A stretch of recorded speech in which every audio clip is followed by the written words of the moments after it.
энийг бол 6 дугаар ангийн удаа гэрлийн нэвтрэлт гэсэн ойлголтоор орж ирнэ. За тийм физик үзэгдэл, шилэн сав, донд усыг тэгвэл харандаа ямар нэгэн бит хийхлээр энэ бие маань тэнийгээ их цаг наанаас нь харахаар гэдэг нь далиж харагдсан байдаг.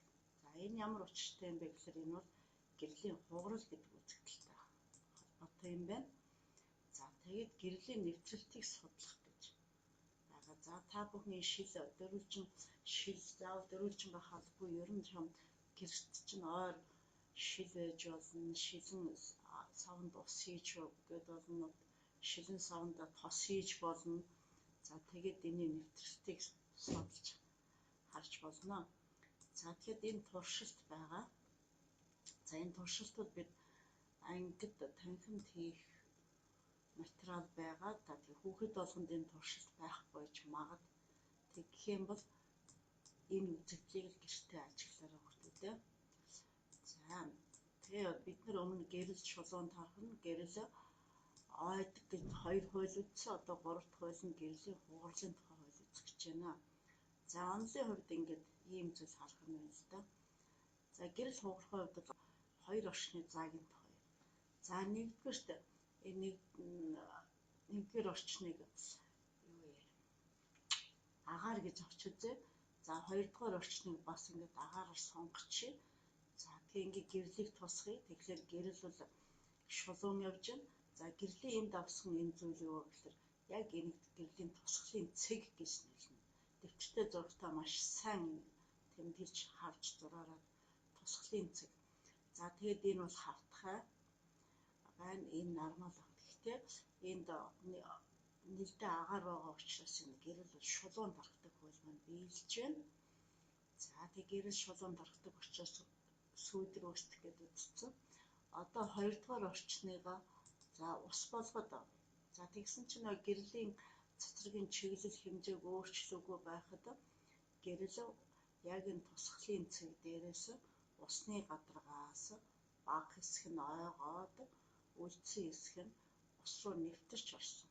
За нэвтэрч орохдоо түүний анхны чиглэл өөрчлөгдсөн. Яагаад өөрчлөгдсөн бэ гэхээр энд агаар ус гэсэн 2 орчин болсон. Тэгээ ус маань өөрөө тунгалаг орчин учраас гэрлийг нэвтлэнэ. За одоо дараа нь туршилтыг за энэ өнцгтэй ингэж хэмжээ. Өнцгтэй шууд туршилтаа хий. За тэгэхээр одоо бүгд ингэж энэ 60 градусаар авчирч. За тэгвэл тусгалын өнцг нь энэ 0-оос эхэлж тоолно хүүхдүүдээ. Тэгэхээр энэ гэрлийн тусгалын өнцг нь энэ нормал цэгээр тусгалын цэгт болсон нормалоос тусч байгаа цацраг энэ хүртэлх өнцгийг тусгалын өнцг. Тэгэхээр тусгалын өнцг нь 60 градус. Харин усны гадаргатай үүсгэсэн өнцг тусгалын өнцг биш гэдгийг онцгой анхааруулъя. Тэгээ бид нар өмнөхтэй хичээлдээ гэрэл ойх хуулийг үзсэн. Тэгэхээр гэрлийн тусгалын өнцг нь ойсон өнцгтэйгоо тэнцүү байдаг гэж ингэж үзсэн байна. За гэтэл энэ гэрэл агаарт 60 градусын өнцгөр тусч байсан чинь агаартай буцаж 60 градусын өнцгөр ойсон. Харин одоо гэрэл цаашаа ус руу нэвтрэхтэй тусгалын өнцг нь за ингээд 10 ялгаатай байгаа юм байна. 40 градусаар хугарч ирсэн байна. Гэрэл энэ агаараас усыг нэвтрэхтэй чиглэлээ өөрчилсөн. Шалтгаан юу гэхээр нөгөө агаарын нэгтээс усны нэгт чинь бараг 1000 дахин их байгаа. За тэгээ энэ үзэгдлийг гэрэл нэг орчноос 2 дахь тунгалаг орчин руу шилжихдээ чиглэлээ өөрчлөн тархдаг энэ үзэгдлийг гэрлийн хугарах үзэгдэл гинэ. За тэгээ гэрлийн хугарах үзэгдэл одоо 2 дугаар орчинд ийм материалтай болгоцсон. Энийн хугарлын идэвхч 1.5 сая усны хэд байсан 133. Тэгэхээр энэ хугарлын илтгэгч гэж нэрлэн энийг ахлах ангитай үзнэ. За тэгээ хугарлын илтгэгч нь ингэж нэмэгдээд авсаар нөгөө гэрлийн хугарсан өнцг нь 35 градустай 5 градусаар багасч байна. Тусгалын өнцөг бол хэвээрээ байгаад байгаа. За дахиад цаашлуулаад материалыг ихсхий. За ийм материалтай болоход хурлын өнцөг нь 20 градус болсон. За энэ төрөөнийхтэй адилхан явтай байна тийм ээ. За тэгээд ингээд энийг гэрэл хугарах үзэгдэл гэдэг байна. За дараа нь одоо энэ тусгалын өнцгийг ингээд ихсхий. За ихсгээд 80 градус болголоо. Тэгэхээр гэрэл буцаад ойх өнцг нь 80 градус. Энэ тусгалын өнцөг эндээс энэ хооронд хугарлын ойсон өнцөг. Хугарлын өнцөг нь тусгалын өнцгийг ихсгэсэн учраас хэд болоо 40 градус боллоо. За тэгэл мөн дахиад энийг усан дээр болгоё. За тэгэхээр энэ ингээд нягтаасаа ингэж хамаардаг. Одоо эсрэгээрээ нэгдүгээр орчныг ус болгочих. Хоёрдугаар орчин ус.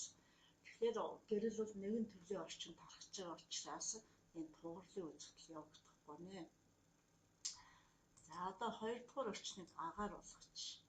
За тэгсэн чинь энэ гэрэл нягтаасаа сэрэг орчин руу бас тэр тоолон гардаггүй ах нь. За тэгэд энэ дээр бид нэр дотоод бүрийн ойлтын өнцөг гэдгийг үзэх ёстой байгаа. За одоо бол ингээд агаар руу хугарч гарч байна. За энэ гэрэл энэ дотоод бүрийн ойлт уснаас агаар руу байхад хэд байт юм бэ? Тусгалын өнцөг нь 30, 40, 50 градус төр дотоод бүрийн ойлтын үзэгдэл явагдаж байна. За хоёрдугаар орчныг энэ болгочих. Усныхаас их учраас хоёрдугаар орчин руугаа гэрэл хугарч орсон. Тусгалын өнцөг нь энд 50 градус байхад хугарлын өнцөг нь заа нэг 41-2 градус орчим шиг байгаа юм байна. За тэгээ гэрэл бол долгион юм ингээд тасралтгүй юм. За энэ бол ахлахаа бага ангийнханд бол шаардлагагүй.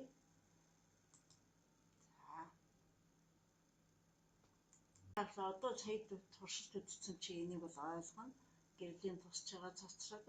За яг энд тусгалын цэг байна. Энэ тусгалын цэгт буулгасан перпендикуляр шулуун буюу нормал гэж нэрлэдэг. За тэгээд тусгалын цэгт буулгасан шулуун ба тусч байгаа цацрагийн хоорондох өнцгийг тусгалын өнцөг гэнэ. Бид сая энийг 60 градус, 50 градус гэж өөрчилж авсан. За агаараас шил рүү явсан. Тэгээд 1.5-таагаар явахад энэ 60 градус багт энд 40 градус байлаа тийм ээ. За тэгээ энэ юу яаж нэрлэдгийг ингээд ойлгочихно. За энэ бол хоёр орчны зааг буюу агаар шил хоёрын зааг. За ийм үзэгдлийг бид нэр хуулийг мэдэх нэ. За тэгээ чиг энэ туршилт бол гэртээ хийж болно. Шилийн аяган тэгээд яг энэ өөрөө ихц ингээд харахад бол эхлээд энэ зоос харагдахгүйсэн байна. Дараа нь энэ рүүгээ ус хийхээр энэ зоос маань бидэнд харагдах нь харааны өнцөг чи өөрчлөхгүй байна. Энийг чи гэр бүлийнхаа хэмнэлд тусламжтайгаар энэ туршилтыг хийгээрэй. Яагаад гэвэл нөгөө хүн чинь чамд усыг хийж өгнө. За ингэхэд энэ яроод байгаа энэ зоос ч юм уу юу ч хийж болно. Энэ би харагдаж эхэлсэн байна. Энэ бол гэрлийн хугарах үзэгдэлтэй холбоотой юм аа. За дараа нь сая бид нар энд уснаас усанд тусгаж үзсэн. Тэгэхээр нэг орчин учраас зөвхөн ус дотроо буцаад ойх үзэгдэл явагдана. Тэгээ яг энэ зурган дээр чи тусгалын цэг, туссан өнцөг, ойлтын өнцгийг олж зураач тэмдэглээрээ хичээлээ хийхдээ тэгээ багштай явуулна. За гэрлийн дотоод бүрийн ойлт гэдгийг сая бид нар бас харсан. Тэр нөгөө гарахтаа тодорхой өнцгөөс эхлээд хоёрдугаар орчин руу ордгоо. За одоо уснаас агаарлуу тусгаж байгаа. За тэгээд энд тусгалын өнцгийг хэмжиж. За тэгээд энэ нэгдүгээр орчин ус, хоёрдугаар орчин агаар. За тэгээд энэ тусгалын өнцгийг ингээд ихсгээд байхлаар энэ 50 градус орчмоос эхлээд энэ гэрэл бол агаар руу гарахаа болчихно. Усан дотроо буцаж ороод. Энийг гэрлийн дотоод бүрийн ойлтын үзэгдэл гэдэг. За энийг ашиглаад энэ шилэн кабель, сүүл модны чимэглэл гэх мэт ийм олон зүйлсийг хийдэг байх нэ. За хичээлээ тэмдэглэн аль аль зурган дээр юу болох